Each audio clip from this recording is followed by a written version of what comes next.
So మరి second, third, yes. Fourth ఫ్లోర్‌లో ఏమున్నాయో అవి కూడా చూసేద్దాం. యాహ్! సో గ్రౌండ్ ఫ్లోర్‌లో వచ్చేసి మనకి లోన్‌కి సంబంధించి, టికెటింగ్‌కి సంబంధించి అండ్ మోర్ ఓవర్ అకామిడేషన్‌కి అకామిడేషన్‌కి సంబంధించి సంబంధించి సొల్యూషన్ దొరికిపోతుంది. అవును. ఇది కాన్ఫరెన్స్ హాల్. మనకిప్పుడు ఇదొచ్చేసి ఏందంటే మేడం, టోటల్ స్టూడెంట్స్‌కేందంటే, ఇప్పుడు ఫర్ ఎగ్జాంపుల్ యూఎస్ఏ అనుకోండి, వీసా ఇంటర్వ్యూ కండక్ట్ జేస్తారు. హ్మ్. ఏది కాన్సులర్‌లో వీసా ఇంటర్వ్యూ ఉంటది. కాన్సులేట్‌లో కాన్సుల్ కండక్ట్ జేస్తారు వీసా ఇంటర్వ్యూ. హ్మ్. ఆ వీసా ఇంటర్వ్యూలో కాన్ఫిడెంట్‌గా ఆన్సర్ ఇవ్వాలంటే, ముందు స్టూడెంట్ కనీసం ప్రిపేర్ అవ్వాలి. కరెక్ట్. వాళ్ళు ఏం క్వెషన్స్ అడుగుతారు, మనం ఏ విధంగా ఆన్సర్ ఇవ్వాలి, ఏ బిహేవియర్‌లో మనం ఉండాలి కౌన్సిలర్ తోటి. స్టార్టింగ్ వెళ్ళగానే మనం విష్ చేసిన దగ్గర నుంచి స్టార్ట్ చేసి, మన పాయింట్ ఆఫ్ డిస్కషన్, మన ఎజెండా యూఎస్ఏకి వెళ్ళడానికి ఎజెండా ఏంటి? అసలు మనం ఎందుకు ఆ కంట్రీని చూజ్ చేసుకున్నామని చెప్పి, యూఎస్ఏ కంట్రీలో ఉన్న ఆ యూనివర్సిటీ ఎందుకు చూజ్ చేసుకున్నామని చెప్పి, మెయిన్ బేసిక్‌గా స్టూడెంట్ కాన్ఫిడెంట్‌గా ఆన్సర్ ఇవ్వాల్సి ఉంటది. ఆ యెస్. కాన్ఫిడెన్స్‌ని బిల్డప్ చేయడానికి మనం ఈ కాన్ఫరెన్స్ హాల్ అనేది యూజ్ చేస్తాం ఫర్ ద మాక్ ఇంటర్వ్యూస్‌కి. యూఎస్ఏ అయితే ఇది కూడా చాలా ఇంపార్టెంట్ ఫ్యాక్టర్ కదండీ. అంటే మనం కొంతమంది పిల్లల్ని చూస్తూ ఉంటాం. పిజ్జా ఇంటర్వ్యూలో ఫెయిల్ అయ్యాను. వాస్ సో, అందుకని నాకు వీసా రాలేకపోయింది అంటారు. అంటే ఐ కాంటాక్ట్ దగ్గర నుంచి మనం మాట్లాడే వర్డ్స్ దగ్గర నుంచి ఎవ్రీథింగ్ ఇంపార్టెంట్. ప్రతీదీ ఇంపార్టెంటే మేడం.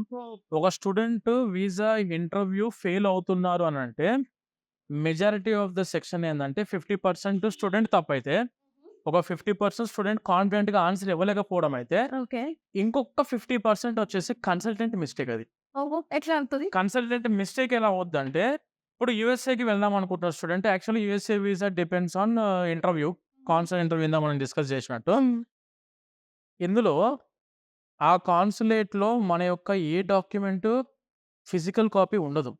ఓహ్! మనం తీసుకొని వెళ్ళేది ఏందంటే, మన పాస్‌పోర్ట్ తీసుకెళ్తాం. అట్ ద సేమ్ టైమ్ మన ఐ-20 తీసుకొనెళ్తాం. హ్మ్. ఈ పాస్‌పోర్ట్, ఐ-20 రెండే కాపీస్ మన దగ్గరుంటాయి. పాస్‌పోర్ట్ వెనకాల డీఎస్ ముందే బయోమెట్రిక్ అయిపోయిద్ది స్టూడెంట్‌ది. హ్మ్. బయోమెట్రిక్ అయిపోయిన తర్వాత డీఎస్-160 అది మన బార్ కోడింగ్ తోటి అవునండి. పాస్‌పోర్ట్ వెనకాల స్టిక్ చేస్తారు. హ్మ్. స్టూడెంట్ ఒక్కసారి కాన్సులేట్‌కి వెళ్ళిన తర్వాత ఇంటర్వ్యూయర్ ఎవరైతే కౌన్సిలర్ ఉన్నారో, హ్మ్. ఆయన ముందు స్కాన్ చేసేది ఆ డీఎస్-160 యొక్క బార్ కోడింగ్‌ని స్కాన్ చేస్తారు. హ్మ్. ఒక్కసారి డీఎస్-160 బార్ కోడింగ్ స్కాన్ చేశారంటే, డైరెక్ట్‌గా వాళ్ళ సిస్టమ్‌లో ఏందంటే, మీ యొక్క ప్రొఫైల్ మొత్తం వచ్చేస్తది. ఏ యూనివర్సిటీకి అప్లై చేసావు? నీ పేరేంటి? మీ ఫాదర్ నేమ్ ఏంటి? మీ ఫైనాన్షియల్‌గా ఏమేమి అంటే, మనం ఫార్మ్ డీఎస్-160 ఫిల్ చేస్తాం కదా! హ్మ్. ఆ ఫిల్ చేసిన డీటెయిల్స్ మొత్తం అతనికి అందులో డిస్‌ప్లే అవుతాయి. అవును. అది బేస్ చేసుకునే స్టూడెంట్‌ని క్వెషన్స్ అడుగుతారు.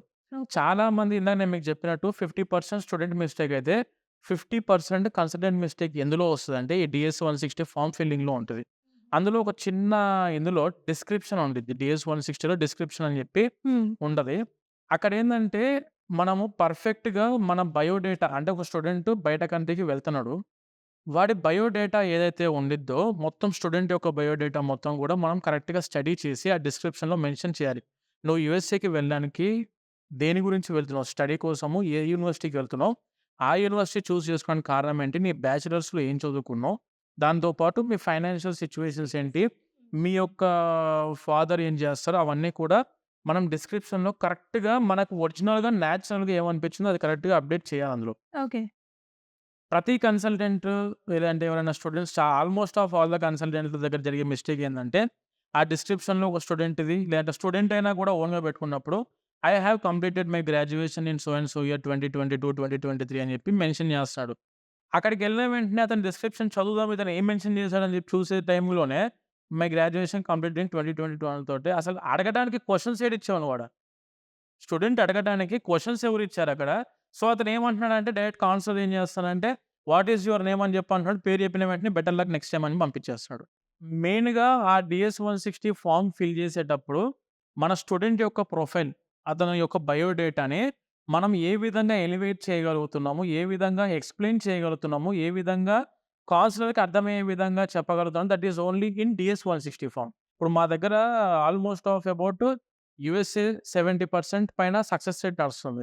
ఓకే. ఎందుకనంటే మా దగ్గర ఉన్న team we will be mainly concentrating on డీఎస్-160 ఎందుకంటే కాన్సర్ దగ్గర ఎటువంటి ఫిజికల్ ప్రూఫ్ ఉండదు. డాక్యుమెంట్స్ ఏమి ఉండవు.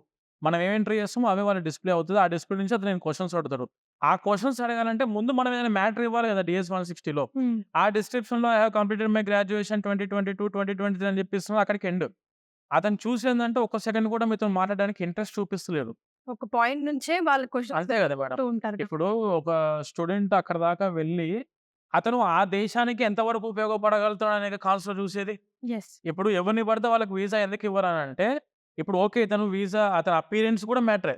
స్టూడెంట్ యొక్క అపియరెన్స్ మ్యాటర్, కాన్ఫిడెంట్‌గా కనిపిస్తున్నాడు. Eye contact. ఐ కాంటాక్ట్ ఇవ్వడము, కాన్ఫిడెన్స్‌గా మాట్లాడడము, అతని అపియరెన్స్ కానివ్వండి, అతని మాట్లాడే కమ్యూనికేషన్ పద్ధతులు కానివ్వండి, అన్ని మ్యాటర్స్. యెస్. వీసా ఇంటర్వ్యూలో అన్ని మ్యాటర్స్. కాకపోతే DS-160లో నువ్వు ఇచ్చిన ఇన్ఫర్మేషన్‌ని బట్టి అతను నిన్ను క్వెషన్స్ అడుగుతారు కాబట్టి, దాన్ని కరెక్ట్‌గా, ప్రాపర్‌గా ఫిల్ చేసుకుంటే మాత్రం వీసా ఫెయిల్ అనేది మాత్రం అవ్వదు మేడం.